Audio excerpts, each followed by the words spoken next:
Howdy, howdy. Okay, now I'm recording because you have this bad habit of fucking jumping into chat when I have clicked away from Audacity. Brosiento, my dude. Rosiento indeed. But no amount of Rosientoing will save you this time. Thanks. How you doing? I'm alright. How are you? Good. Hello, hello. We have guests. We do have guests.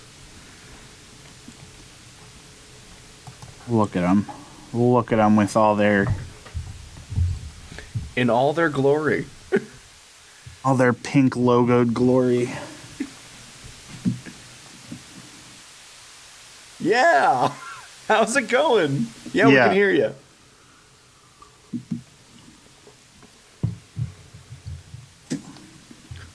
Oh, awesome. Yes. We can hear the both of you.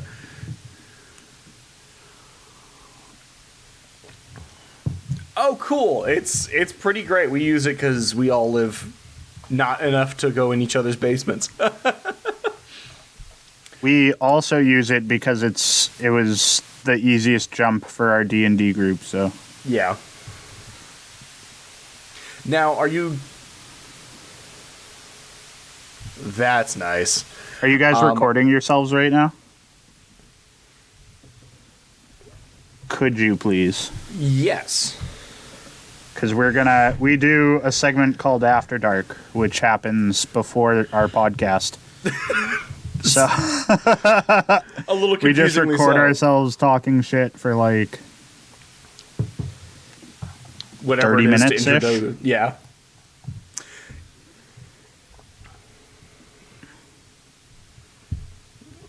Yeah, absolutely.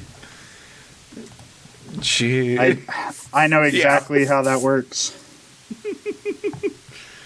That my dad comes down here and like interrupts the podcast some nights, which is really fun.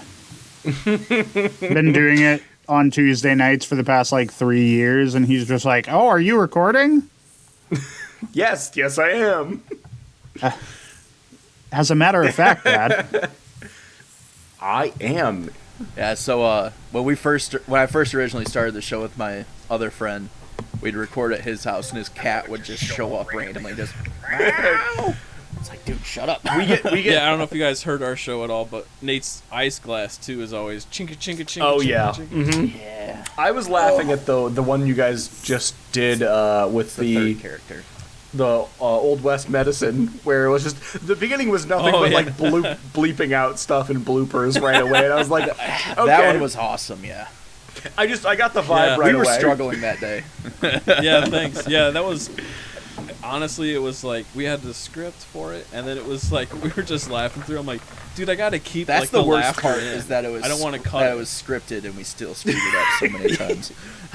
Yeah, we struggled. That's how it goes sometimes, honestly. Like, I think especially when we started this show, at least for me, like, I started out being like, all right, I'm gonna, like, write a ton of notes, get myself really caught up, and now I'm like, it's a page of notes, but it's mostly, like, you know, dumb little things that I have to say, or that I want to say, and less about, like, all right, here's this scripted thing we're gonna do, because it goes off the rails. Yeah, it's a weird balance. Hi, Megan. We're definitely still kind of working that out. Hey. Yeah. Hey, Megan. Hey, we are recording, by the way. Cool. Awesome. Oh, hey, what's up, guys? Hi, Megan. I'm here. I'm Jake, And I'm Nate. and Nate's here too. We're both on the same channel here. Hi, guys. It's good to meet you. Albeit virtually. Yeah. Yeah. I'm Well, yeah, we're not in the same area. I'm frustrated Yeah, by this that's bag where- of chips that I have on my desk.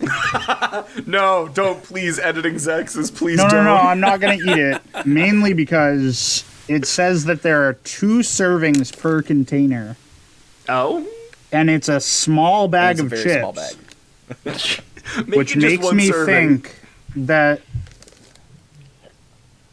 all bags of chips this size have been 2 servings.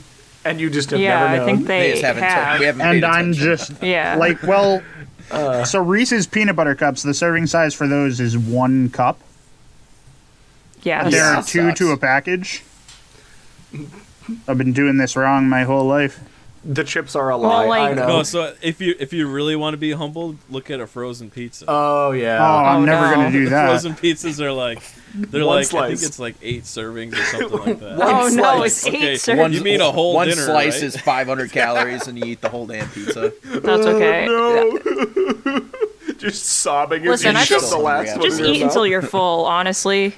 Counting calories, I'm actively dying. I don't have time to count calories. Dude, I Alright. like Monday through Friday. I am sitting there looking at my Fitbit, going like, yeah, 16,000 steps. That seems about right. Yeah, I don't do that Have you guys either. ever heard of brownie brittle? Brownie. Oh yeah. Oh. Yeah. Yeah. That's So so good. Yeah, they have a Reese's Reese's Pieces one, and it's awesome. But like looking at the bag, it's like half the bag was like 400 calories. And I That got makes excited. sense. I was Yeah. like, I can eat half this bag. Hell yeah. Hell I yeah. feel like It's nothing can stop How me. about no? And I'm like, I'm gonna, says, though, like, if and you then I'll have eat to. the other half. Yeah. I can't stop. yeah, it really wasn't bad for the whole bag. Oh, 800 calories for a whole bag? That's nothing. Yeah. Oh. I destroyed that pretty fast. There you go. That's why you're so fat. Yeah, Oh my god. it happens. Shit. So I have to ask, where did you guys kind of like stumble upon us when you, because you guys approached us to ask, so. Yeah, I kind of did some work looking at like other shows that do kind of what we do, because you know, like you History, can probably but see fun. we're fairly new, right? We Yeah. have like 20 episodes or something like that, but it's still a lot of learning going on. Mhm. And I actually only joined in like halfway through, Okay. so I've been kind of like just searching for like comedy history shows, and what the fuck history kind of catches your eye. There you go. So I think Fair we're enough. also like, Yeah. we're pretty niche in that we're doing comedy with it. Yeah. Yeah. Because I think a Yeah. lot of other history podcasts are like, hey, let me tell you facts. And we're like, hey, we could tell you try. facts, but instead we're going to Yeah. make you laugh about it. Yeah. Yeah.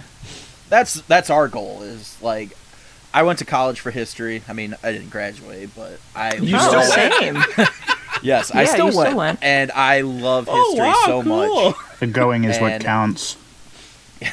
Yeah, damn it, I got a gold star. Yeah, you know, But not according to a job. yeah, it has nothing to do with my line of work now. But I've always Yeah. just loved history so much, and then me and a coworker of mine actually had an idea for a podcast doing this, and so me and him started the show. But then he kind of just got busy, and I mean, my life was super busy too. But I spent a lot of money on equipment, so I was Yeah. like, I'm So not you were gonna gonna Yeah. go through with it. stream.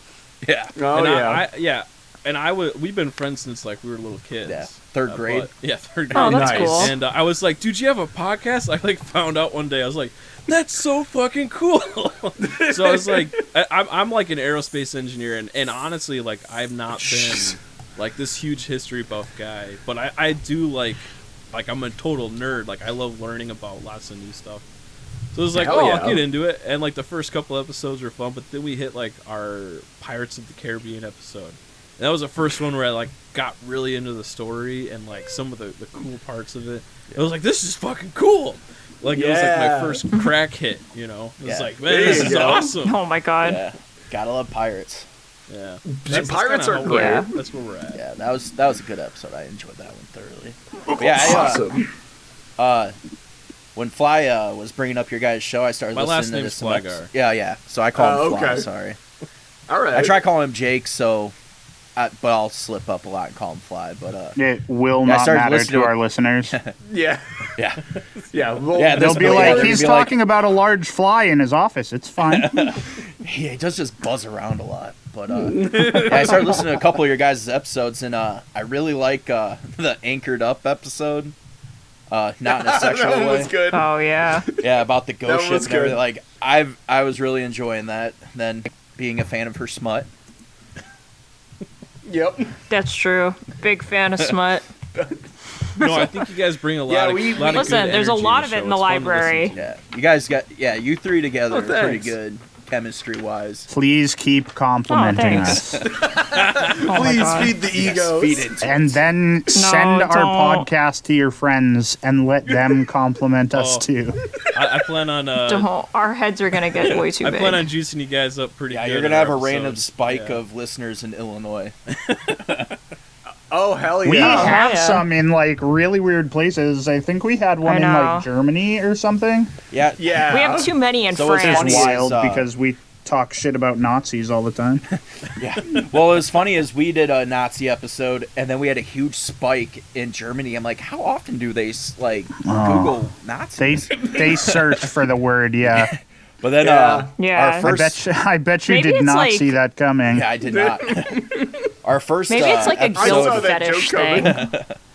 Our first episode we did was Christmas time, and we did like a lot of like Greek. God, I forgot what the hell they're called. They're little Greek Christmas goblins.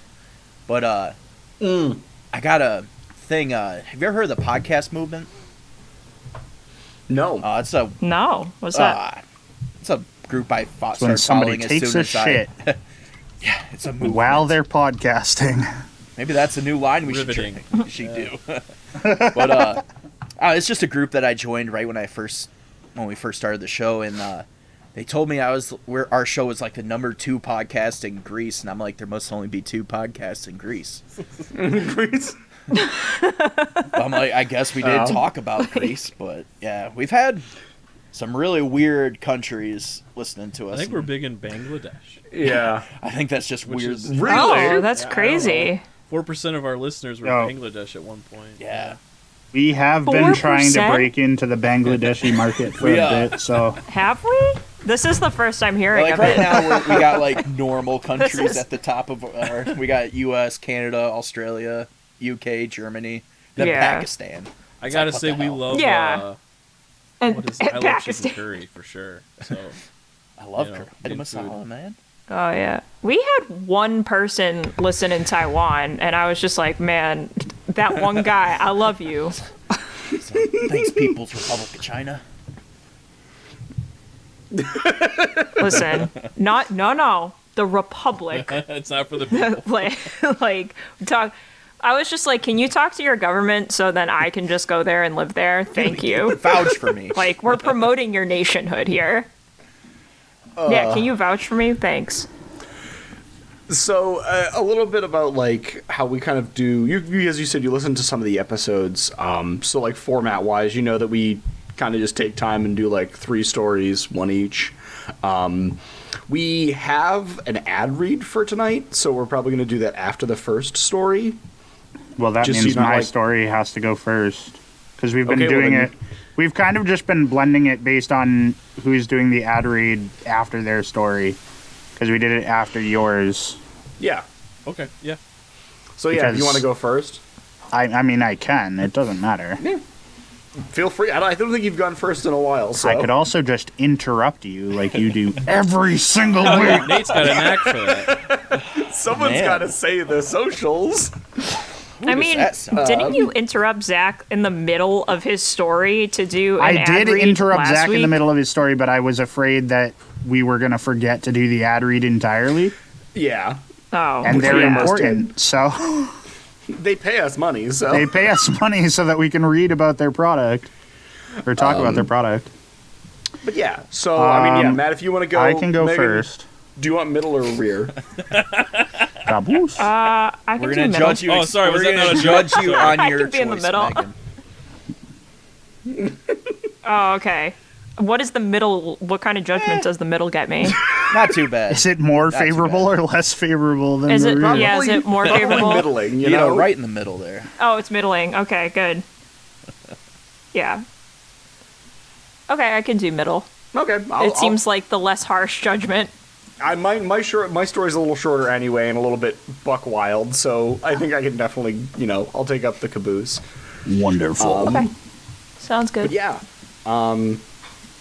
also for Thursday, I meant to ask this earlier. You guys said that you wanted us on for like a half an hour Oh Or- yeah, I think our plan was we have like because we're doing the assassination of Franz Ferdinand, and I think the bulk of Yes. the show is going to be like the events of the day that occurred. I think it's a really good Okay. fit, especially with like the comedy that you guys bring, because I think it's pretty comical.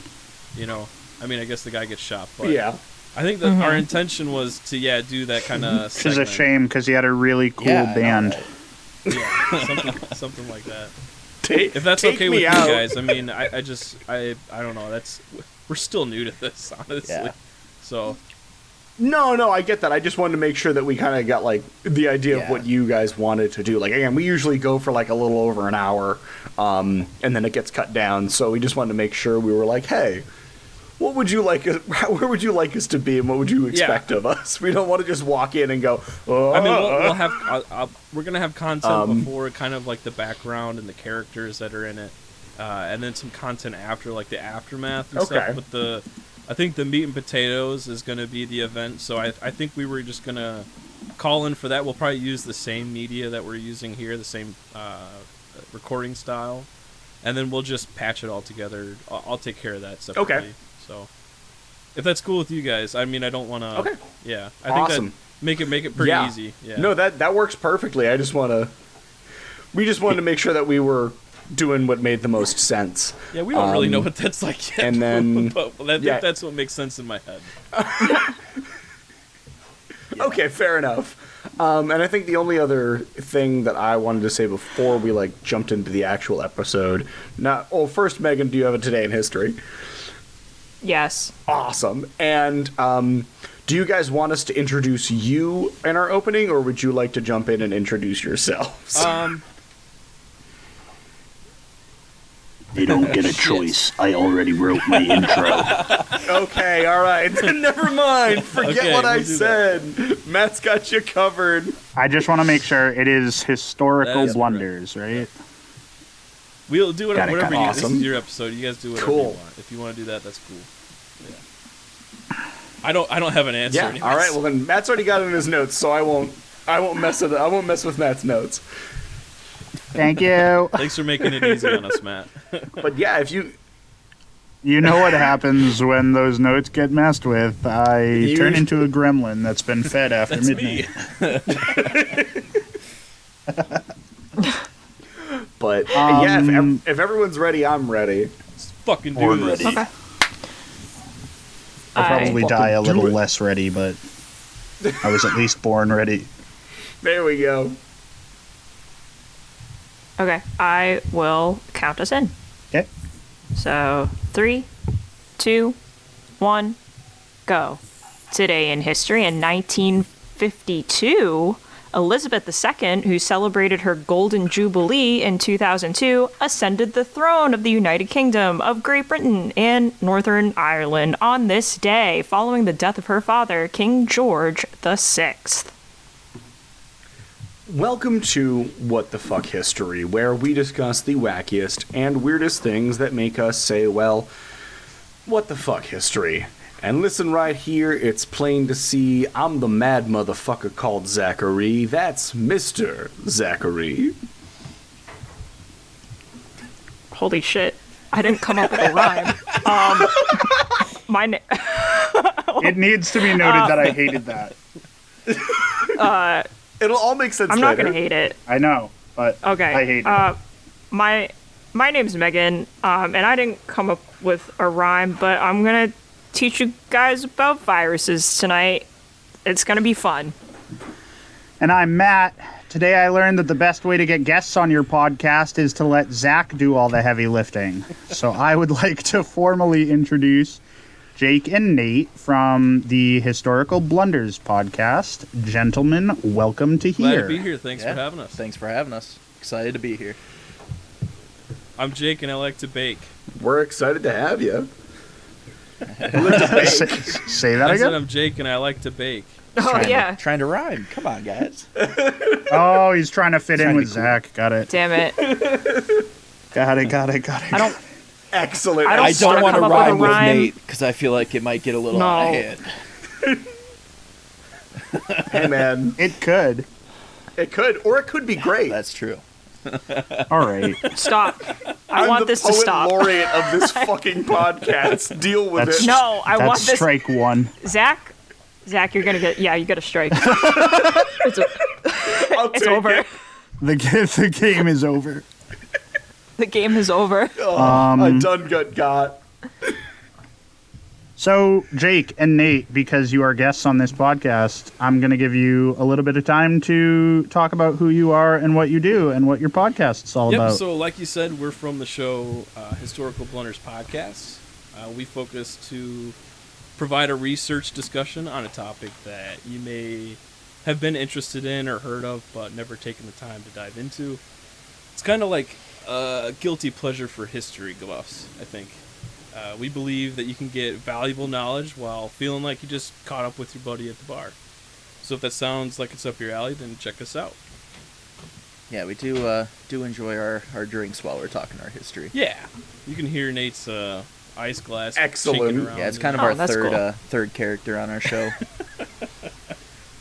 But yeah, we're having a lot of fun with Is it. your glass yeah, of but ice? today I am drinking a beer because I didn't want to be rude and have my glass of ice tinking on your show. Fair enough. Clip it, all grip it, and rip right. it. Rip it and rip it. We've come to the part of the podcast where I do the other thing that I do every week. Uh-huh. All right, listeners, we have set our strikes to 0 except for Zach, who just earned himself one. Yeah, boy. That's true. For Jake and Nate, I don't know how much of our podcast you've listened to, but strikes are awarded for jokes that are considered bad. And much like the point system on Whose Line Is It Anyway, it's completely arbitrary and we I'm make it so up as we go. Yeah, and it's like Jake's gonna end up with a lot of strikes. If you get to 3 strikes, you can't talk for the rest of the podcast, but that's only ever happened 3 times, think or 2 once. times in the history of our podcast. times? So, Yeah. Soon to be 4. Almost 100 episodes in, and it's only been happened twice. yeah. We played an imaginary game of rock, paper, scissors, and the order for tonight is me, followed by Megan, followed by Zach. So Let's do this. that's All gonna right, you get into it. Get after her. fucking get after it. Get her boys. done. I need to turn my headphones up a little bit.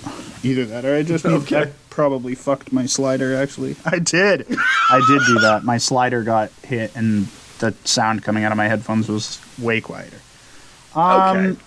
Anyways, comparatively, for this podcast, the story I'm about to tell might as well be a current event because it took place in 2004. Oh, Wow. Yeah, Practically yesterday. practically yesterday. I remember it like it was yesterday. I was 9 years old. You were 9. You were 9 in 2004. I was born in 95. Christ alive. Yeah, he is a baby, actually. He I'm the wee bitty well, baby. he's such a I'm the- Do you cherub. even like? I am the almost Do you even remember 30-year-old 9/11? Yeah, do you remember 9/11? Do you remember? Yeah, I do 9/11? remember 9/11. I was in Catholic school. I have a lot of stuff I remember about that time that I try to repress. He was actively being beaten by a nun. It was his fault. Okay, so That's as true. 9/11 or the blame. beating by a nun? Both. That just recalled me to the memory of James like 3 weeks ago. Bush did do 9/11. While we're all trying to take a picture together. Anyways, so as I mentioned, the story takes place in the year of our Lord 2004. I'm going to describe the run-up to the story, but the subject of our story is a man by the name of Marvin Heemeyer. I called him a Okay. gentleman in my notes, and then I've stricken that line because he most certainly was You not. said Heatmeister? I mean, That's a Christmas movie. huh? Heatmeister? No, he's not the Heatmeyer. He Well, might he could be. Maybe. So I'll let you guys decide, I guess, by the end of this if he's a gentleman or not. But Marvin lived in the town of Granby, Colorado. And for years, he had been a welder. And in 1992, he decides to purchase a plot of land. And his original intention with the purchasing of the land is that he's going to lease it to a friend of his so that they can have like an auto body shop on the land. But he ends up in sort of like a bunch of legal disputes with the town because of the sewage system. How innocent. And so enough time passes that in 1993 he decides that he's just going to build his own shop on the land, and he ends up opening a muffler repair business on the property that he purchased. Good for him. Yeah, no, great for him. The economy of America is built on the backbone of small businesses, according to every politician I ever listened to. Every senator that's ever been bought. Every senator is just like, it's built on their backs. So Every senator has ever been bought. So he opens this muffler repair business, and as I mentioned, he had been in dispute with the town because the sewage system was not a septic tank, and it did not run to any sewer line that actually existed in the town. So he goes like back and forth with the town, and he's like, you guys need to pay to get it onto a sewage line. Like, you guys need to run sewer to the building. And they're like, we're absolutely not doing that. You need to pay for a septic tank. And he's like, well, I'm absolutely not doing that. Yeah, like, if you're going to be a pain in my ass that there's no sewer line, then put in the fucking sewer line. Right. Yeah. Yeah, that's what I thought was really funny, is that they, they were giving him the septic tank as a cheaper option to running the sewage. Exactly. Like, no. He's like, no, I'm not doing I it. can't. I can't do that.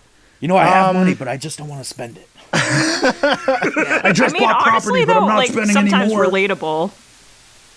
I also I just don't want to do it. I also didn't see how much it cost for him to like build his building overall, Yes. but like, I assume it was a chunk of change.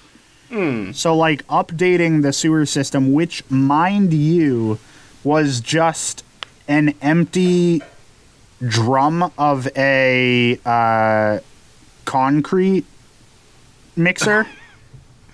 We're just going to put a hole in the ground, and then we're going to fill that hole with shit. Like, It's essentially what happened. It was essentially a very makeshift septic tank. It was a Not code at all.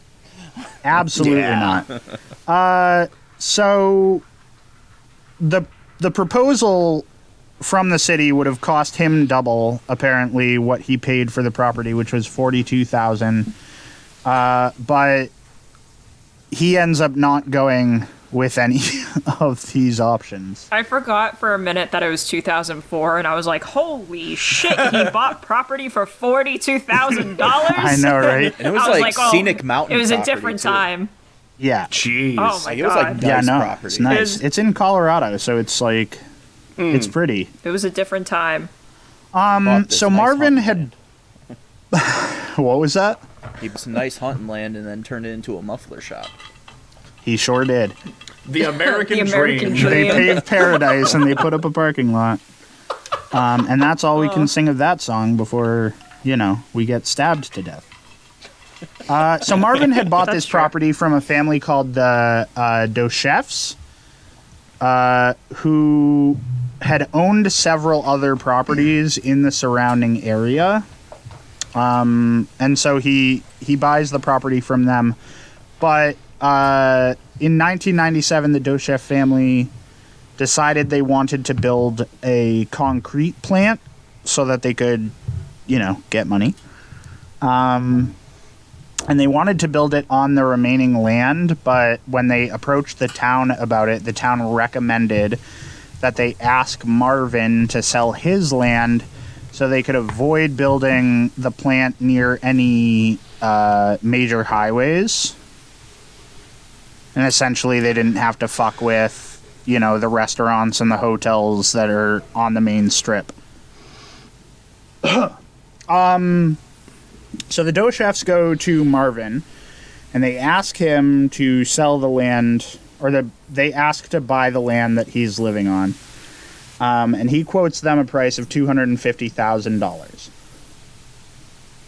And then, sometime in the negotiation process, he tells them that he got the land reappraised, and he asks for more money.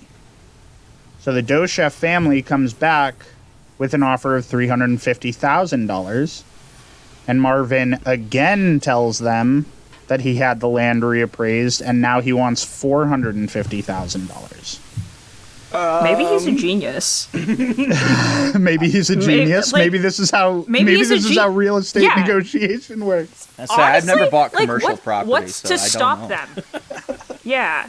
Well, we never will in this economy, but maybe if I was rich, all I would have to do is be like, oh well, I got it reappraised again, and they'd be like, I can't doubt you. I can't I dispute didn't get that. it appraised. Well, I can't dispute this. They should be able to see the appraisal.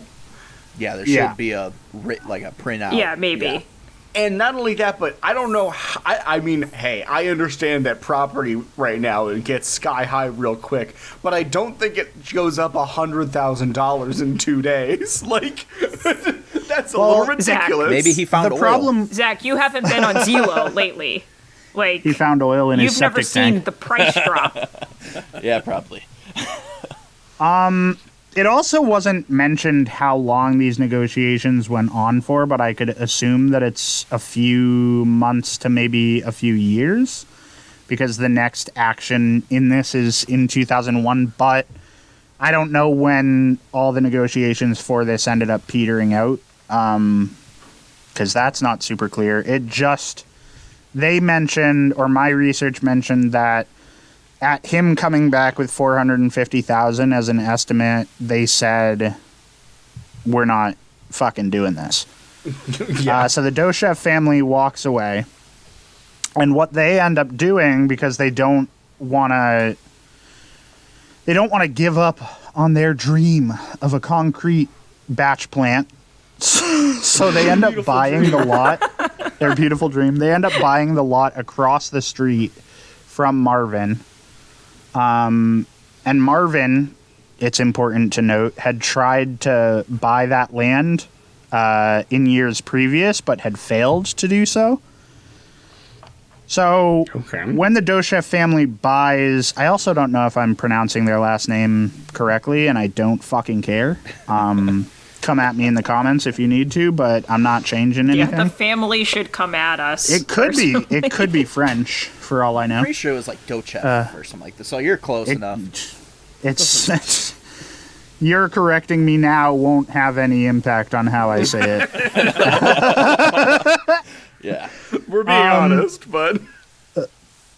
So anyways, Marvin then begins to negotiate with the family, saying that he'd moved to the lot that they had purchased, the one across from the plot that he was currently living in, or working in, rather. He wasn't living there yet. But they would have to construct him a property in order for him to move across the street and for them to obtain the land that he had been on. And they were like, we're not fucking doing that, bud. I'll move if you build me a house. It's basically just like, I want my building over on that side of the street, and Mexico's going to pay for... Wait a minute, we're not talking about the border wall. So anyways, he did ask them to rebuild his establishment on the other side. Like, I keep saying the other side of the street, and it is essentially what goes on, but like, he asks them to build him a building, and they say no. So again, the negotiations between the two entities sort of fall apart. In the next few years, Marvin starts to try and make lawsuits and such that will prevent the building of this construction plant, or the concrete plant, rather. So he starts asking for petitions from locals, He starts citing environmental hazards. And he gets a lot of support from other townsfolk, but after years and years of no progress stopping this, or like lawsuits going and then being thrown out and so on and so forth, opposition against the concrete plant starts to dwindle, and he starts having no support from the townspeople. And then in 2001, the concrete drum that holds all of Marvin's shit.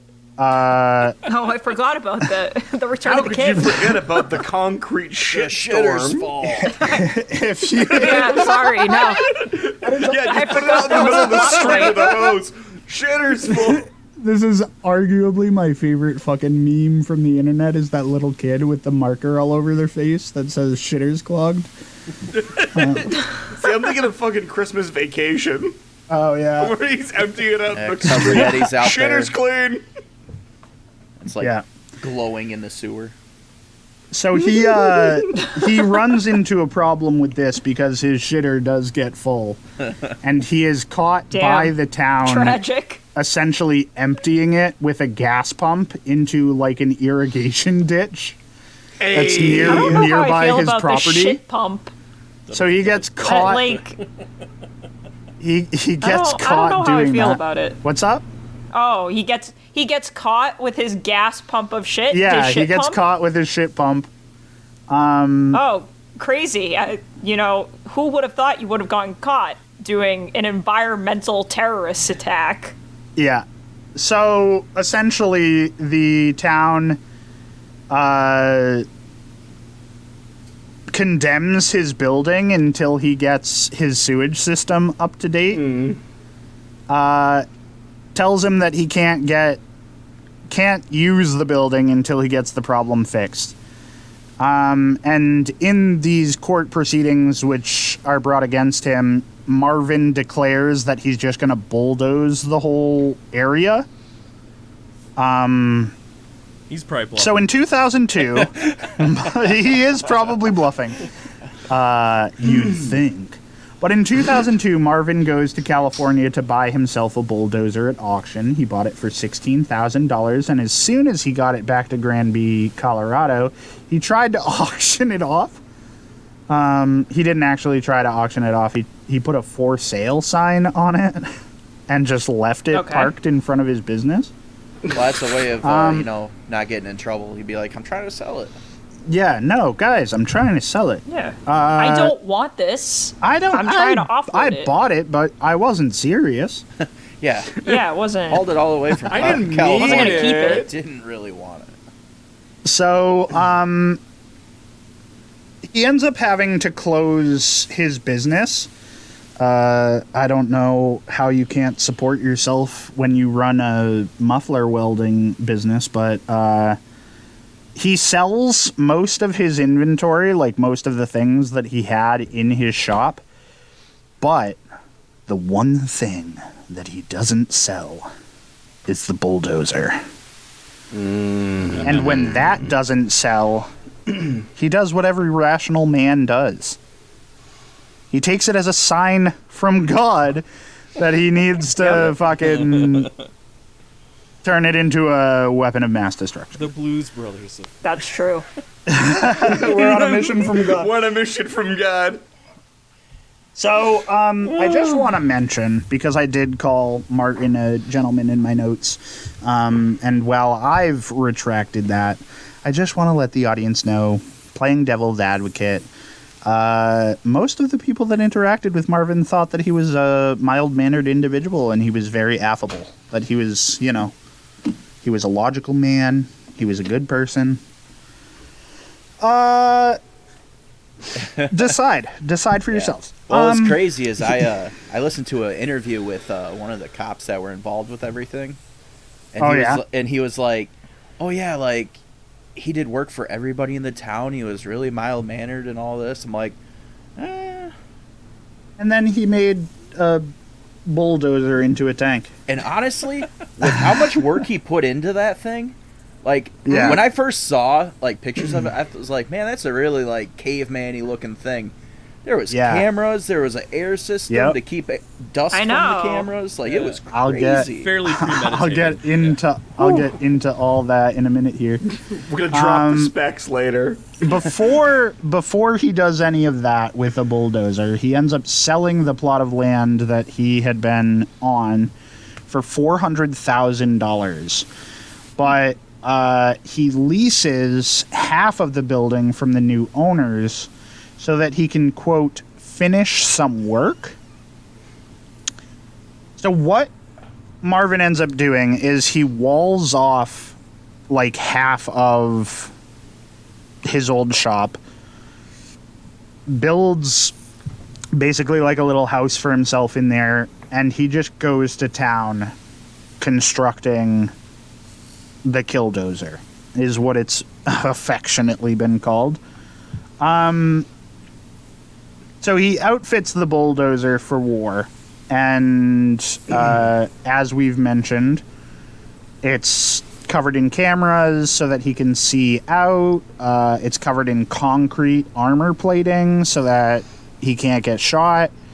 He had, I think he had his own weaponry on it, if I remember correctly. Yeah, he had a 50 caliber on it. Holy that was shit. 50 cal. I think was on the front. Then there was another larger weapon on the back. He had 3 gun ports for a 50 caliber rifle, semi-automatic rifle, and a 22 caliber rifle. He was stacked on it. He did crazy work, and he worked on it for a year and a half. And what's wild is that like, he wrote a bunch of notes on how he had planned to do this and all this other shit. And in his notes, he had written, it's interesting to observe that I was never caught. He said this was a part-time project over a year and a half period, and he was surprised that people who had visited him in the shed that he had constructed for himself had not noticed the bulldozer. And people, like, he mentioned it to people and nobody put up any red flags, so he was surprised that nobody had caught him or stopped him before. Now, Matt, I do have one very important question. Sure. You say his notes. Now, do you mean notes or do you mean a manifesto? Because, I mean, let's be real here. Yes, sir. Yes, absolutely. Okay. It's both those things. Okay. Because they do, I mean, after the events take place, they find, like, his whole written document about, like, he'd been planning this for a while. If you didn't think building a fucking tank was premeditated... Oh, yeah. No, I did some effort. I was going to say a year and a half. No, like, I didn't. That's some dedication. I can't even go to the gym regularly for like 2 weeks. Dedication to the bit. Build a tank for a year and a half. So he, on July 4th of 2004, Marvin Heemeyer takes his Killdozer out into the streets of Granby and begins a path of destruction that starts at the concrete plant that was built across the street by Enemy number 1. By the Dos Chefs. And he moves all around. He goes to downtown. He goes to a local bank. Taking it on a tour. He's just, he's taking it for a spin. It's important. Showing it off. It's important to note that the police, well, actually, one of the Dos Chefs that was out thought it was being remote controlled. So he tried to, like, jump on it and stop the thing from moving, obviously to no avail because Marvin was inside. But everyone pretty much tried to stop this thing by breaking treads and all the other shit. It got shot by over 200 rounds from police. Had no effect. There were 3 explosions external to the bulldozer that did not slow it down in any way. There is a report that government officials were thinking about hitting it with a missile. Yeah, I saw that. It was an Apache or a two-man. Yeah, they were going to get an or Apache a two-man crew with helicopter. an anti-tank missile. Holy shit. I'm like, that's So pretty wicked. that many That's an anti-tank rifle. of the town officials say that never happened, but I think it would be pretty Man, what have baller I if they done with my tried. life? Obviously not gotten an Apache sent after you. I think about that all the time. Yeah. Yeah. I just think you're not truly living if the American government is not sending Apache attack If the American government helicopters at isn't you. trying to hunt you down with an Apache helicopter. If they're not yeah. actively trying to kill you, What's the point of life? then I feel like you're not truly living. What's the point? What are you doing? What's on your resume? You guys would really like Alex Jones. So anyways. They're turning the friggin' frogs gay. So anyways, he goes on a rampage through Granby. He hits Town Hall. Most of the places that he's like turning the tank towards get warned of his approach, and they are able to evacuate before he shows up. He ends up completely destroying Town Hall.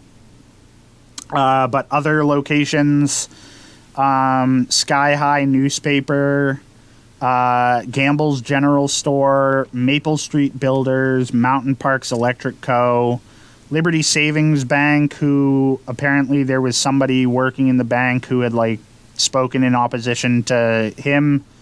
But where his little rampage, his little ride around ends is actually in Gamble's General Store, because there was a basement that Marvin either wasn't aware of or had not planned for adequately. And what happens when he drives the killdozer into the store is that it ends up falling into the basement, and he can't get the killdozer out of it. And then he killed himself. You can't win them And all. just another thing about What? killing What? himself. All right. He used a 357. He was planning on Holy not shit. coming out of there. He wanted to make sure there was no Yeah. percentage of Okay. him living. But, I mean, well, yeah, but I also think he probably meant Yeah. for It it, was a to be a last-ditch last thing, stand. Yeah. Because when they cracked it open, the next day, mind you, because they thought he had built in all these traps to the thing, so they were, like, very reticent to, like, take all of the armor plating off, thinking that it was just going to blow up in their faces. So it took them a full day I'd to be get scared into too. it. But Yeah. but he had outfitted, or he had prepped like a week's worth of food supplies. So he had been hoping to go on this rampage for at least a week. Jeez. But all told, at the end of the day, his attack lasted for just over 2 hours. He had managed to damage 13 buildings, and as I mentioned, he had destroyed Town Hall. He racked up a $7 million repair charge. And, you know, as I mentioned, he did end up killing himself. And then when they searched his home later, they found recordings, they found paper notes, they found, like, just pretty much everything. You know, him just saying, like, God had built him for this job, that it was God's plan, that he, you know, It's a Drake song, too. that he do all this, so. Yeah, God's Get it from the plan. Bulldozer? And that's as much as we can sing of that song before Drake kills us. But yeah, the whole thing, that's crazy. I think Drake probably got it from Marvin Niemeyer, to be honest. I still can't believe that, like, Yeah. the people that knew him were like, oh, he was such a nice guy. Gotta love those interviews Like- after crazy shit. Never He would have sounds expected crazy. Yeah. I know, that's so crazy. See, here's my We thing. had no idea he was capable of it. No idea. He was such a And nice who do guy. I know that. Such a Don't look in the garage. Who in your life is capable of building a tank? This won't come as a big surprise to my two fellow podcasters that I'm with on a weekly basis here. You know my feelings of fuck the government, but Yes. if everyone is giving you the opportunity to say, hey, here's a fix for your problem, and you keep going, no, I want it done my way. Well, that's not going to work. And then as soon as you get evangelical on me, I'm out. I'm done. I tapped out. It's You say you're... It's important to note as well, the company that built, or the company that bought the land from him, fixed the sewage problem the same day. The company it wasn't a that hard bought problem. his land fixed the sewage issue the same day that they acquired the property. Yeah, so like, But yeah, like looking into this show. in his own words, he says, God asked me to do this. It's a cross that I am going to carry, and I'm carrying it in God's name. And that's all I got to say about that. Not a gentleman. Not a vibe. He's brought hateration to this dancery. So I don't know if you guys know this, but the Yeah. Chicago Bears are trying to build a new stadium, and they recently purchased Arlington Heights property, and now the city says that it's worth a lot more money. Which, man, that sounds like something. Oh. So I was gonna say, They're if gonna build a sounds so giant familiar. bulldozer. history's a circle, then the Bears are gonna bulldoze downtown Chicago. That might Look be out. for the better. Oh no. Yeah. But Keep checking the news. yeah, the wild thing though that no one So died anyways. except for him. Yeah.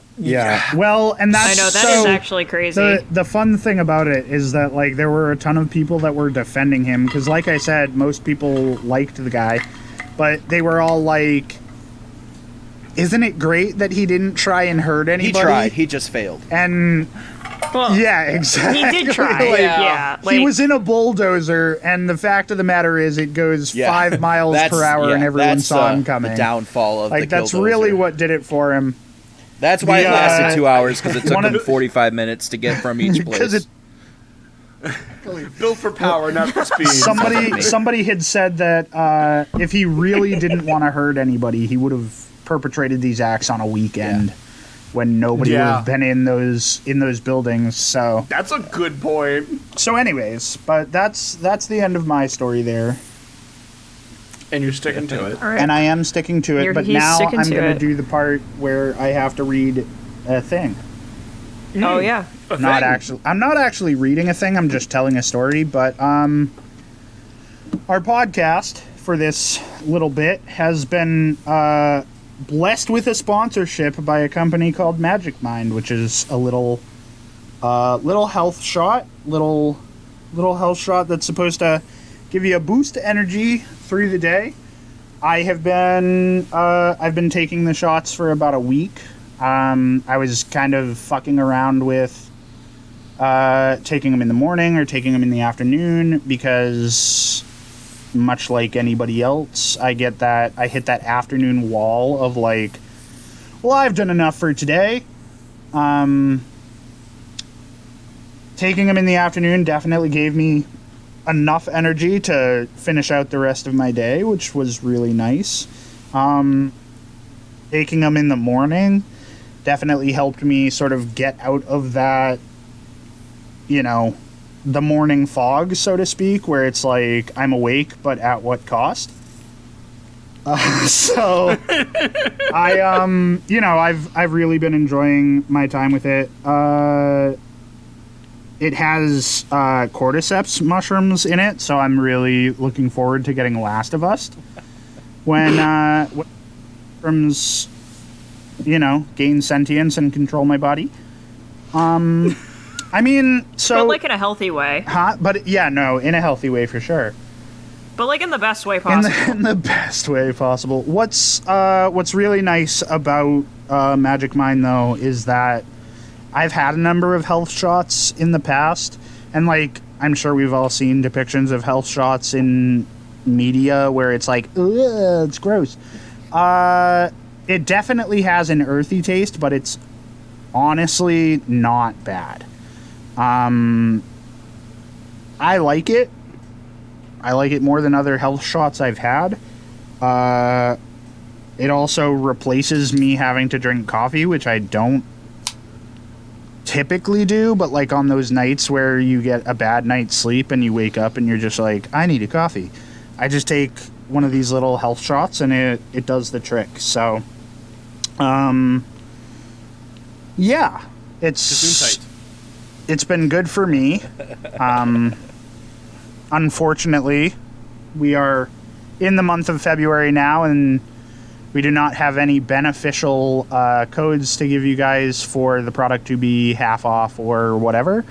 But I would highly recommend it, and you should give it a try. And if you decide not to give it a try, I've done my due diligence anyways. We tried. We really tried to get you to try. I do want to note that like some of our Patreon subscribers who are in our Discord have been talking about, our mentioning the shots, and they said that they didn't go for the shots entirely, but have looked into some of the other supplemental benefits, like the ashwagandha, which, by the way, is so much fun to say. Oh, yeah. But anyways, yeah, so if nothing else, we've got people looking into the health benefits of this product. So, yay, healthy. Thanks, Magic Mind, for giving me the energy to get out of bed in the morning. All right. But anyways, that ended on a really sad sometimes note. you just, I'm super sensitive to caffeine. Yeah.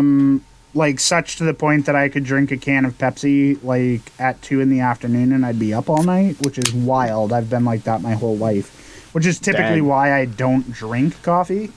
Which is why it's weird for me, because I drink like a pot a day and then go take a nap. Yeah, so like these things have really been kind of, and I don't feel jittery I do when I drink well, not a pot of coffee, but like anytime that I've had coffee, I sort of get shaky. These are kind of just like a nice little pick-me-up to start the day or in the middle of the day to get me through the rest of it. So that's all I've got to say. There you go. Now I'm looking at the time we've been recording, so Megan, let's hey, how you doing? Brother, don't worry, I got you. We can get this story done. The title, you've heard of epidemic, now get ready for something you've never heard of, which is an epizootic. Okay. What the fuck? Yeah. Yeah, exactly. Nice and tight.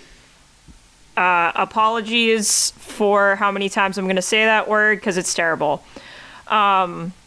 So I think after the past few years, we've all become way too familiar with the words pandemic and epidemic. I know I hate them. And, we're pretty hyper-focused on how germs spread and, who's sick and, the transmission of disease and how vaccines work in general. I've thought about it more than I ever thought I would, and I'm not getting paid to do that. So that being said, are any of you familiar with the word epizootic? Blame Canada. No, as usual. Absolutely not.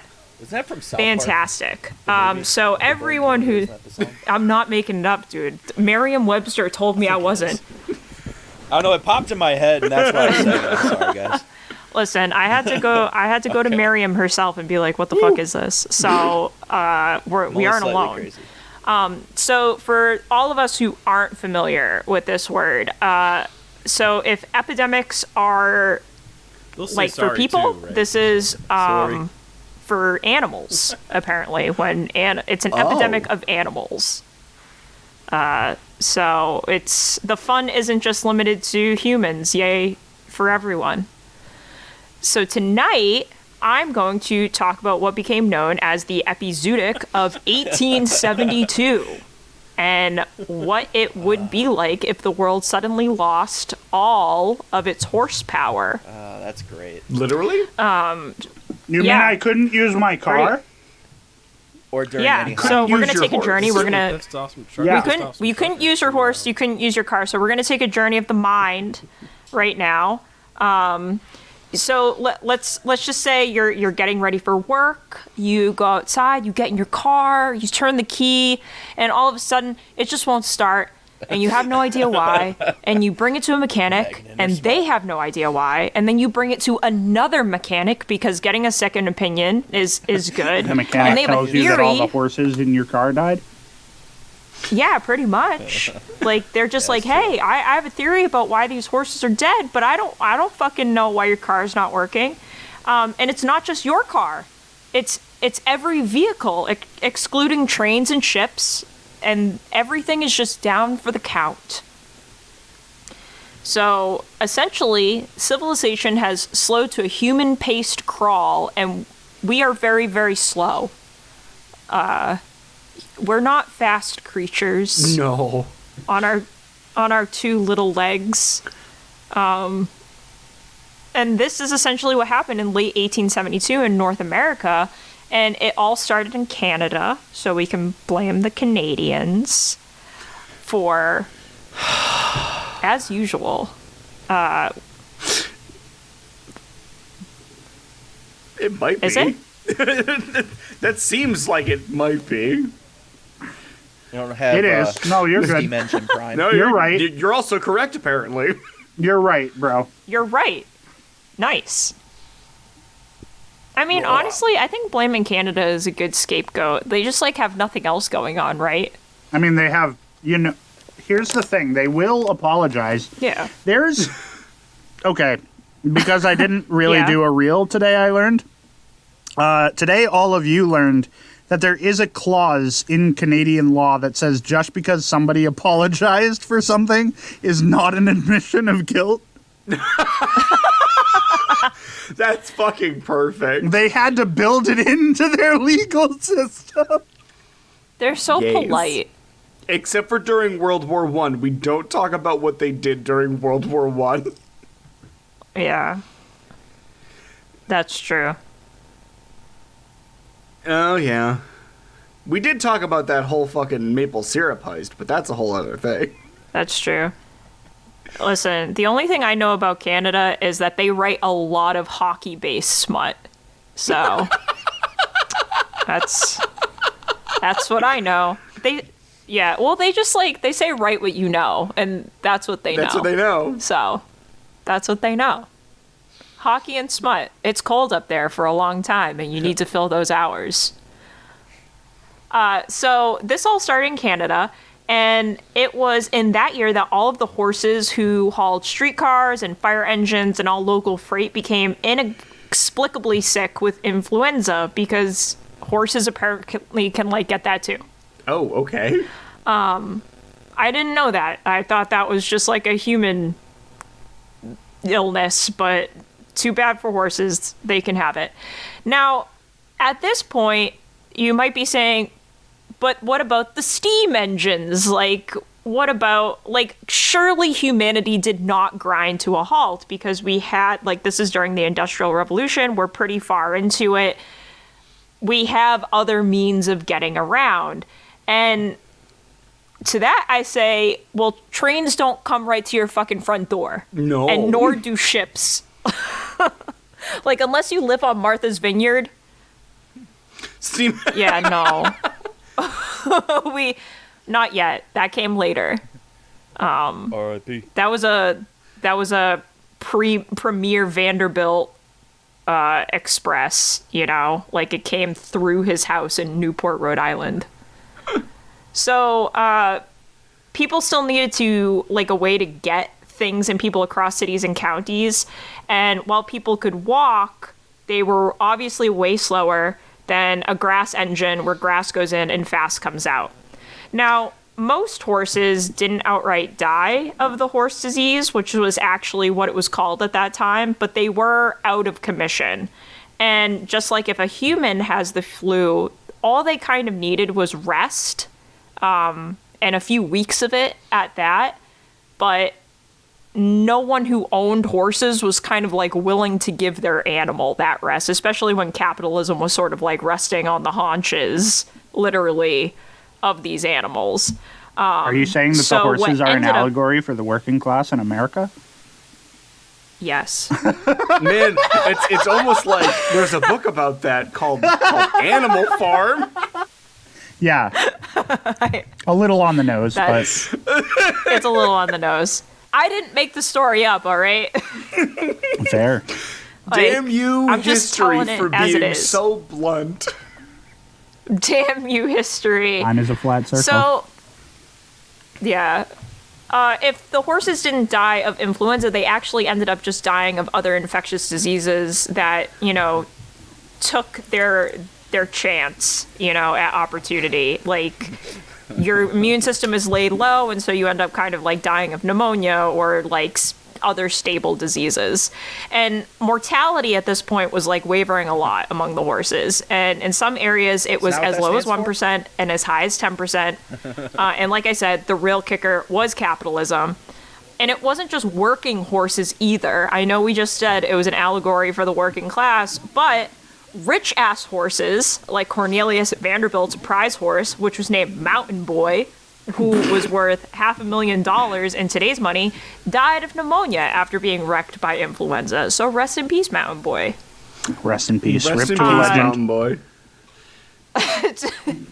Listen, he was worth a lot of money. That's an expensive ass horse. That's a, But was he anything like Incitatus? Was he a consul for the Roman government, Greek government? He was not trusted with the running of Rhode Island's government, but Fair enough. I'm sure it wouldn't have been a detriment to that state based on everything I've heard. Yeah, it's realistically, it is the smallest state, and so it's smallest consequences. Yeah, that's true. That's actually how it works. I The was gonna say, smaller that's the how that place. works, right? Yeah. Yeah. So to give a sense of like the scale of how infectious this disease was, in New York City, there were 14,000 horses employed to haul everything, and all of that stopped. Like, that's a lot of movement that's just been halted. That's true. And when it came to vets, they were idiot horse mechanics. They were like, I'm just very confused. Do you think the air entertaining or to like the earth is giving off weird energies that are poisonous to horses? I don't know. And treatments were equally as ineffective. Like, they used bleeding or good old arsenic, when all that was needed was a little R&R. When you just need R&R and all you get is arsenic. Arsenic. That was actually a pretty good one. Yeah. I think so. That's the third secret R. So there were groups who advocated for the horses, such as the American Society for the Prevention of Cruelty to Animals. And in New York, this group had the ability to intervene in the abuse of working horses, which the streetcar owners hated. They tried to injunction the head of the organization, but surprisingly, they failed. And I say surprisingly because there were no laws in 1872. So it was surprising that the horses had anyone to even stand up for them. And more than the abuse of the animals, people were like very worried in particular about the fire department, because fire wagons were pulled by a lot of horses and only 2 of New York's fire horses out of the 144 were spared influenza, and in Boston only 3 out of 85. Like, the odds weren't good. And it wasn't that like fire departments were being mean to the animals either. They actually took really good care of them. The problem was that it took weeks, like I said, and fires don't wait around. No. So people, no, they don't. Fires aren't polite. No, they're rude, actually. So people were like, how do we solve this problem? And they're like, there's only one solution. We pull the fire wagons. And it just... yeah, just like 10 guys strapped to a wagon, like hauling water. Makes me think of the SpongeBob episode where they're pushing the city. Push! Push. I imagine it was kind of like exactly like that. I'd also like to imagine that, like, you know how they have the sexy fireman calendars Yes. now? Don't get too I'd excited like to there. imagine that this... I know you're like, yes, of course I've seen the firefighter calendars. I'd like to imagine that the calendars for 1872 or 1873 had pictures of, like, these sweaty, old-timey firemen, like, Maybe that's where they pulling got the the idea wagons. from. They got so jacked Oh. from pulling the wagons, they're like, we need pictures. We need pictures. And they're like, hey, I know that, like, a fire is burning, but can you stand still for 10 minutes while we take this daguerreotype? Can you do that? Do we have enough time? It's already burned down. At that point, yeah. At that point, it's fine. Boston really got hit that year, apparently. There was, like, a giant fire that burned down, like, acres of the city. So, by the following spring, the epizootic had passed. Mexico had helped in the meantime by sending us up live horses. So, we didn't want to build the wall back then. And, yeah, we were like, how are the horses going to get through the wall? We'll wait. Hey guys, you ever been And America- podcasting for 3 years and realized that you didn't fucking unmute your mic? Oh.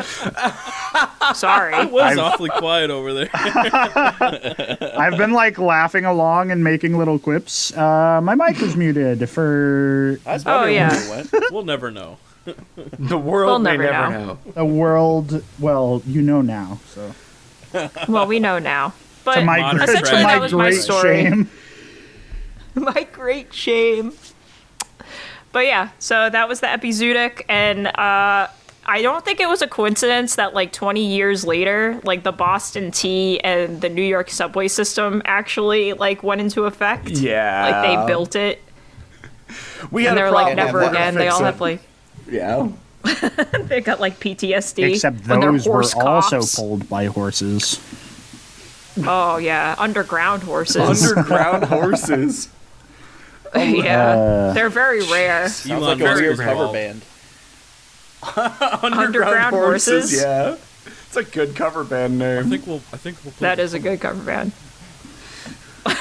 Secret Tunnel. Secret And that's Tunnel. as much as we Yeah. can sing of that Sing song of that. before the Avatar kills that's us. That's what we're doing tonight. We're just bits and pieces. Bits and pieces of songs. Yeah, go ahead, Zach. Awesome. I'm going to steal the microphone and You Yeah, don't have to. please. She just gave it to you. I know, but I did give it to you. I want to freely. steal something. Let me have this. All right. Go Okay, ahead, please. I'm you not looking. silly goose. So, if you didn't get it from my intro, Staggerly is a song covered by many artists, a story, and something It's of a not a myth. person. So, Staggerly is a person. Oh, okay. See, when I did our little video today, I said it might be a Pokemon because It's not. Damn it. So, Which Pokemon would he be? I mean probably an evolution of Hitmonlee if I had to guess. That's pretty good. I'd say Mr. Mime. you know what? Honestly, sure. Why not? As a Fair person who's enough. never played Pokemon, I'm just gonna go with whatever you say. Oh, yeah, me man. neither. Yeah. Wait. Oh, yeah. Subtle. My friend just sent me a Nintendo Switch because he had an extra. I don't know how that happened, but sure, he's like, "Do you want it?" Yeah, right. I know. What kind of friends you got? My friend sent me a Nintendo Switch, so I'm for the first time having a Nintendo experience at the age of 28. Dude, So, and the Switch is the best way to start. Holy shit. yeah. So this is the first time I'm ever playing Nintendo stuff. So Imagine if you I just will got like probably an play some original Pokemon. Game Boy, though. Oh hell yeah! Give him the gray brick. Yeah. My brother Yeah. plays yellow version at night sometimes. I'm like, I'm so jealous. You know? It's a Pokemon game, sorry. No, it's okay. We It's can okay. move on. Zach, for the uninitiated. I'll learn. I'll So learn. Stagger Lee is, as I said, a song that has been covered by many artists. It's a myth that has been perpetrated throughout the United States, and all of it is steeped in actual events. And while this is technically a Christmas story, having taken place on December 24th, 1895, there is nothing holly or jolly about this tale. I personally know of this tale, or the song at least, because Nick Cave and the Bad Seeds sings a version of this song that is extremely graphic. In fact, it is so disturbing and graphic of a song that I used to play it at closing time every night that I worked at a bar, because it would make people go home. Oh my god! You're like, get the fuck out. Like, What I love is called- that he describes this as not holly and jolly, and yet we have to find a way to make it holly and jolly. So the song, it's not holly and jolly. It's interesting though, and we'll make jokes about it. There's plenty of room. But yeah, like every night that I worked, I would like ring the bell for last call, and I'd be like, "All right, everybody got to get out in 15 minutes," and no one would listen. And then I'd put this song on, and everyone was like, "Okay, I'm uncomfy. I'm going he's home." serious. I'm uncomfortable. So the main character of our story, Lee Shelton, was born in Texas in 1865, but he doesn't really stay in Texas for too long. His childhood is not important. That's not why we're here. So we're going to skip ahead in the story to when Lee gets a job as a carriage driver in St. Louis.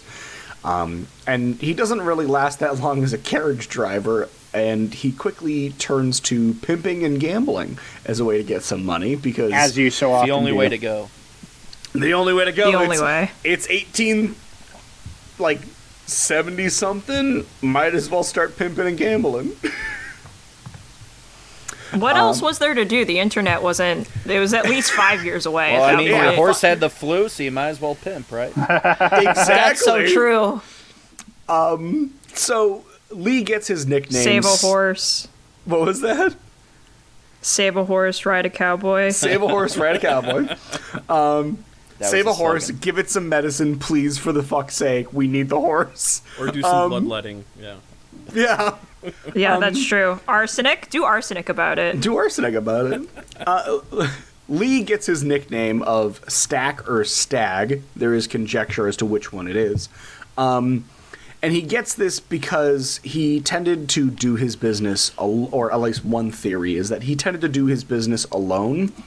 He didn't really like working with other people, so he tended to work stag.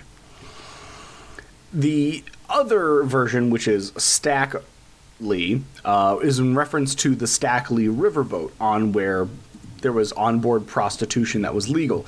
And that makes total sense given his chosen profession. I mean, I guess if you're going to have a nickname, you might as well be named after a, steamboat with blackjack and hookers. Oh, like Calm Steamboat down there, Willie. Bender. Steamboat Willie! Hey, that's public domain It now. is We can make all public the jokes domain we now. That want. is, yeah, so we can say it however much we want. And I gotta Disney say, can't too- do a fucking thing. Yeah. New name of our podcast. I was gonna say Steamboat Willie. that's a pretty cool name in general, right? Stagger Lee. You know, Stagger Lee, yeah. No one's making 400 songs for Frightful Fred. You know. No. Although now I think there should be at least Frightful one song for Frightful Fred. He deserves it. Justice for Frightful Fred. So I was kind of hoping with the name Stagger Lee that he was just like a raging alcoholic, just staggered around, falling over. Yeah. I mean, that's not why he had the name, but yeah, he did drink quite Story's a not lot. over, man. So Stagger Lee is not your run-of-the-mill pimp. In those days, he is with a group of pimps in St. Louis called the Macs. And the Macs were... I don't know how to say it other than, like, they had money and they liked to flaunt it. Like, the Macs would dress to the nines at all times. The Macs' philosophy was they were a sight to behold and they were going to make sure everyone in the city saw them. And Lee used the money that he got from pimping and gambling to, like, acquire a number of properties in the city because, hey, even back in 18-something, real estate, baby. And he kept his carriage business off on the side because he would, like, go pick up rich, affluent people and then bring them to the, like, downtown venues that he owned, which were considered, like, slumming it. And these rich, affluent pissheads would just spend a shit ton of money on booze and women, and he'd keep everything. Either way, Mr. Stagger Lee had quite a reputation for himself, and at one point he becomes the president of the 400 Club, which was a like a men's group that was founded to advance morals and physical culture. Oh. What kind of physical culture? What kind of morals? What kind of What morals? kind? Your What president is kind? a pimp. I mean, I guess. Sure. Lawful good only makes sense if you know what your morals are. Exactly. The fact of it being to advance morals and physical culture seems a little bit in opposition of how we see Mr. Lee, but hey, I guess different strokes for different blokes and different times of history. That being said, that's all kind of the background of the actual event that we're about to talk about. And again, on December 24th, the story goes that Billy Lyons, who was a friend of Mr. Lee, and Lee himself, were playing a card game in a saloon one evening. It is 1897. It's still, like, kind of Old Westy times, but not really. So keep that in mind.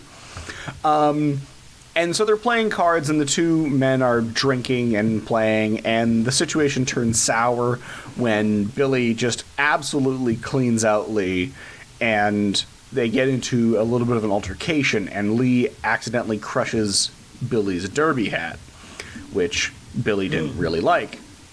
I know, the gasp. Audible gasp. Audible gasp. And then Billy proceeds to grab Lee's Stetson hat right off of his head and demands the hat as some sort of comeuppance. And Lee says, "Go fuck yourself and get your damn hands off my hat. I give it back." And Billy does not give back the hat, and Lee then proceeds to pull out a revolver, smack Billy upside the head with it, and shoot Billy in the stomach. Does anyone think that might have been an overreaction? I don't see I how like you could my make hat. that assessment. I like my hat. It might have been a slight overreaction to just be like, well, now I guess you're dead. Because they were friends, apparently, which is the part that throws me for a loop. I mean, I've had some issues with friends, but not smack someone with a 44 and then shoot him in the gut kind of argument, you know? Okay, but like, what if we pretend the hat is like the newest iPhone that you just dropped $2,000 on, and your friend is like, "Hey, can I see that?" And they take it and then they throw it on the ground. I still wouldn't shoot him. I think Still I'd wouldn't still shoot be a more man upset over over it. a hat than a phone. Listen, I just Yeah. needed to know where we stood. I needed to know where we stood on the issue. No, it's an Some of important us are question just 'cause- really looking forward to shooting their friends. Yeah, I So think it's an it's- important question, right? Like, how Where's the far line? Would it? Yeah, how far would someone need to take you to Before do you something shoot like them in that? the stomach? Yeah, I mean, Yeah, I'm pretty sure I'm just someone looking could, for the like, line. piss on my shoes, and I Okay, like, we apologize, you know? we do have the benefit of having two lifelong friends in the chat. So like, Jake, Nate, Yeah. what's the level you What? what's the level you'd reach before Well, you hold shot on, your though, friend in that's the a little- gut? That's different. Or okay, for you and me, Yeah. what would it take for me to shoot? I don't know. I don't think I'd shoot you. You'd feel so bad. I don't know if you touched my hat, maybe. Wow. Maybe. Okay. Wow. So it's not much of a difference. Keep in mind though, we're from the Midwest. We're like from the Canada of the U.S. Oh. Oh, yeah. So Small guns town. just happen. Guns just happen. Just happen for you guys. So You're born with it's one in actually your hand. funny because the hat in the mythology of Stagger Lee becomes a very important thing. Later, this is kind of skipping ahead a bit, but later on when it gets turned into a song, this whole event, it ends up getting blown out of proportion as much as this act was blown out of proportion, and the Stetson becomes a symbol of, like, Stagger Lee's, like, manliness and his, like, ephemeral being. And, like, there's mentions later on that it's, like, the idea that, like, he sold his soul to the devil and all of his power was in this Stetson hat. Like, it gets to be really weird, and the hat plays such a big role for no fucking reason. Imagine being so, like, well known in your community, though, that, like, when somebody steps on your hat, like, an entire mythology springs up around Yeah. it. Oh, yeah. It's wild. Like, they get in a... Like, he shoots somebody because they ruined his hat, and everyone's like, that hat must be the devil. The hat must be the devil. Like, Only way it makes I sense. wish. it's just wild to me. So the night ends when, after shooting Billy, Lee picks up his hat, puts it on his head, and walks out the door without another word. Baller move. And baller move. Baller. Just the closest thing you can get to walking away and not looking at an explosion that you Is can, picking I up your guess. hat and walking away after you've Without just saying a shot a word. man. He's the I one who shot knocks. I am He's the the one- danger. See, we're thinking two very different things because you're going full Heisenberg and my brain says, like, go dumb, where it's just, I shot a kid. Fucking Die Hard. I see. Two very different trains of thought. And that is one version of the story and the one that kind of gets perpetrated in song. But what is closer to the actual truth is the fact that it really boiled down to a political disagreement. Still not something you should shoot someone over, but People have been doing it for years. people have been doing it for I know. years. Except Putin just pushes people out of windows, so Defenestration, the Or- classic. or poisons them. Yeah, the poison. I don't know the big fancy word for poisoning someone. Nate's a big That's fan fine. of Putin. No, Oh, yeah? I'm not. Oh. Nate loves likes this- Putin. Go tell him what pictures you like. I just You think sicko. that it's cool for a political figure to ride around shirtless on a horse. Oh, I'll be honest That with it's you, a yeah. good idea. Oh, yeah. It is a great idea. Like, Yes. honestly, I feel like every president should have to do that now. That's true. And we could make a calendar of them. Boom. We're here for the presidential Oh Oh calendar. my god, what We're a here for the great shirtless fucking presidential throwback. calendar, please. Go to our We just Patreon solved- for the Putin pics. Patreon for the Putin pics. We just solved America's debt problem. We sell sexy horse pictures of That's the way to presidents. boost the economy. Oh, Hell yeah, brother. Backbone of American I need to get good at Photoshop because I'm gonna do that now. he's also We're gonna. he's good at Brazilian jiu-jitsu, which I think is funny because there was one Okay. I saw like a meme video of him like up against a child and he is just bodying the kid. Just throwing the kid around. I fucking Like love it's that. it's obviously a fake video, but it is so funny to see Putin like Putin just doesn't give a shit hurling about a kid. kids. Yeah.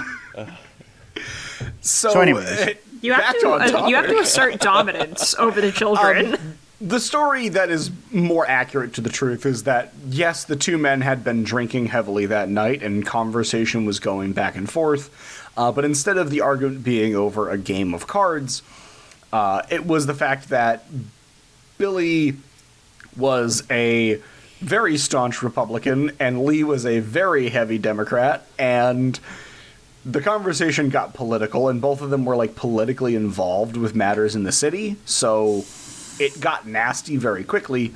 Billy takes Lee's Stetson hat. That is still an accurate part of the story, and Lee still shoots Billy in the stomach. That's just how it's going to go, apparently, no matter which version of the story you get. And Lee leaves the bar and is picked up by the police for murder because he murdered someone. Because a lot of people just witnessed him do a murder? Yeah.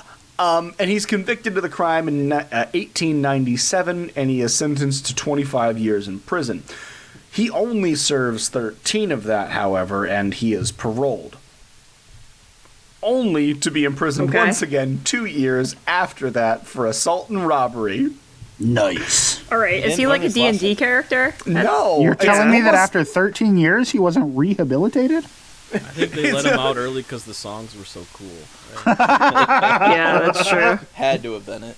Had to have been. Yeah, that's true. Or they put on his hat and Satan told him to let him out. Yeah, I put on the hat and Satan said, "Let my man free." Imagine how good the songs will be. Just let him out. Just let him go.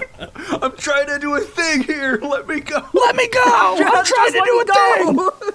So Lee dies in 1912 in the Missouri State ripped to a legend. Penitentiary Hospital from tuberculosis. Man, it's like I can't get enough of dudes with tuberculosis and guns because I just you are did on Doc a kick. Holliday. Oh, you love you're on a him. kick I of love Doc tuberculosis and guns. I'll be a Huckleberry.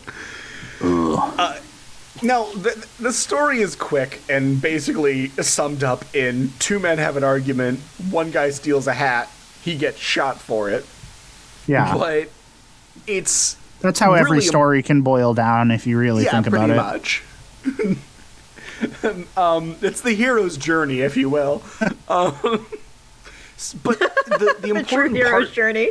of this thing is that Lee rose to infamy. You guys were talking about how it's like crazy that, you know, he could be so well known that songs would just spring up about him. But like, I don't know if you realize how true that statement is because he rose to infamy almost overnight. He's convicted of the murder in 1897. He was the first and- viral sensation. Yeah, Professor Charles Lee, the piano thumper, writes Stagger Lee in the same year, and it fucking blows up.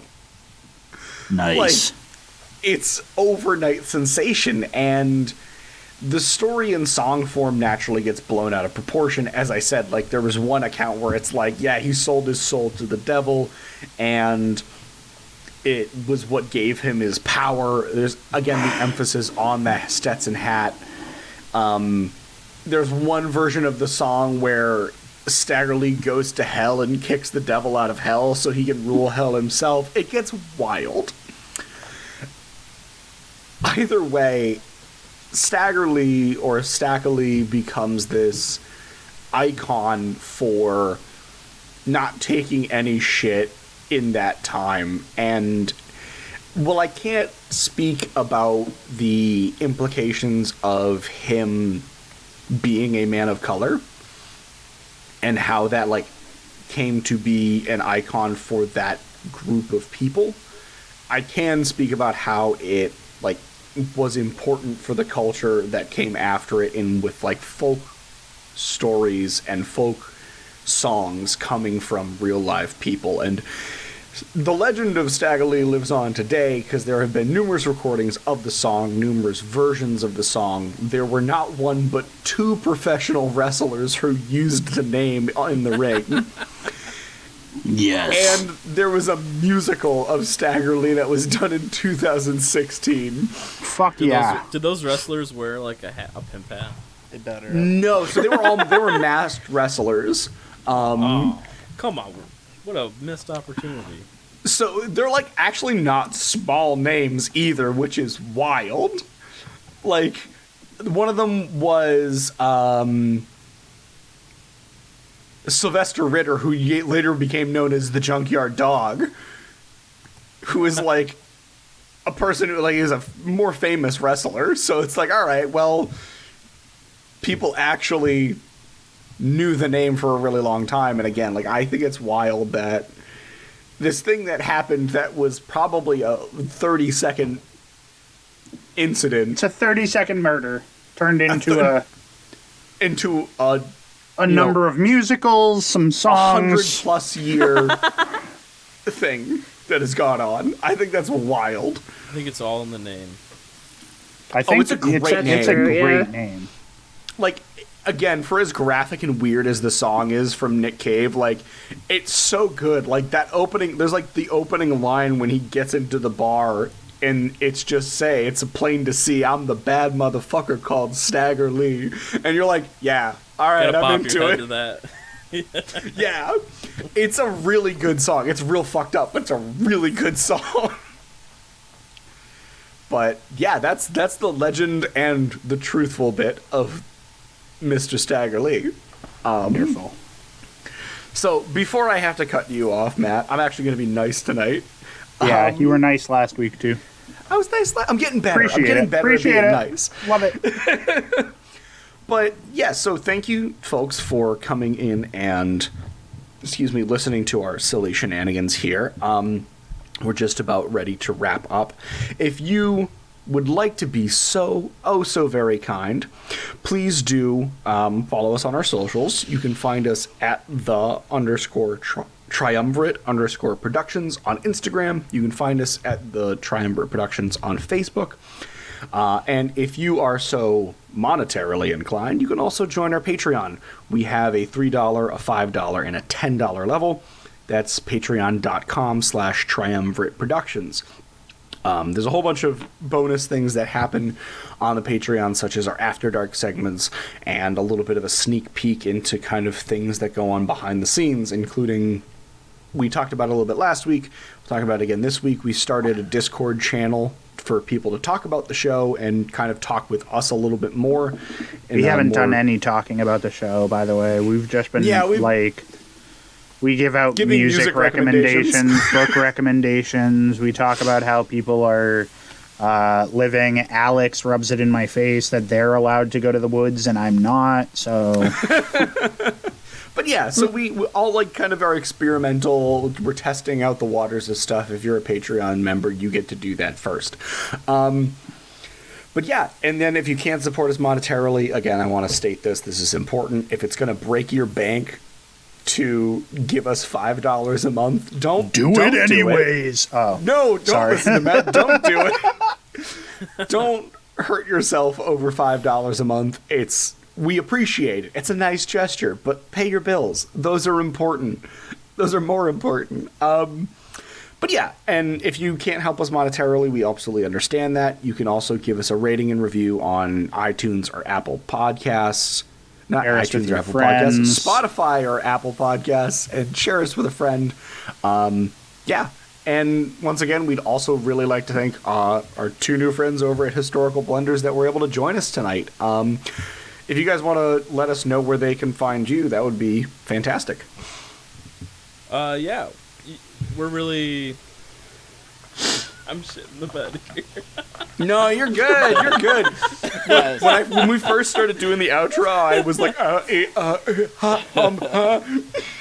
You can find our show on all the streaming platforms: Amazon Music, Audible, Apple Podcasts, Spotify, Google Podcasts. That's a thing, I guess. Yeah. Yeah. We have all of our different socials. We got Facebook, Twitter, Instagram. We do TikTok every now and then. And we your got a YouTube historical channel blunders now. on all that? Yep, Historical Blunders Pod, Historical Blunders Podcast. All Nice. of it, yeah. Cool. Awesome. Well, thank you both for coming on tonight, too. It was really fun to have you guys here with us. Oh, thanks for having us. It's been Thanks a lot for of having fun. us. Yeah, we love the show. Yeah, thanks for coming Hey, on. thanks for saying that you love Hey, us. thanks. We love you so much. Historical Blunders Podcast supports What the Fuck History. Go Yeah. listen. By the way, can we know where you live? No, absolutely not. And if you show up at my house, I will call the cops. I love you. Or I might just shoot you in the gut and have a legend written about Make me. sure you take his hat first. Yeah. Then I'll bulldoze the town. So the last time we had guests on this podcast, we had them say the outro, which was hilarious because they were recording from different rooms. You guys might have an advantage because you're please in God, this no. in the same room. We just end the podcast by me saying what the fuck history, and you guys can take it away. What the fuck? Is that what you want? So yeah, it's exactly like that. Yeah. Except the What both the of you are fuck supposed to history? do it. What the fuck history? Whoa, calm down, man. Too much? There we Oh my god. Perfect. He's angry at history. All right, guys, that was it from us for the week. All right. I'm gonna count us out, Yep. Okay. and then we'll all hit stop. So, 3, 2, 1, stop.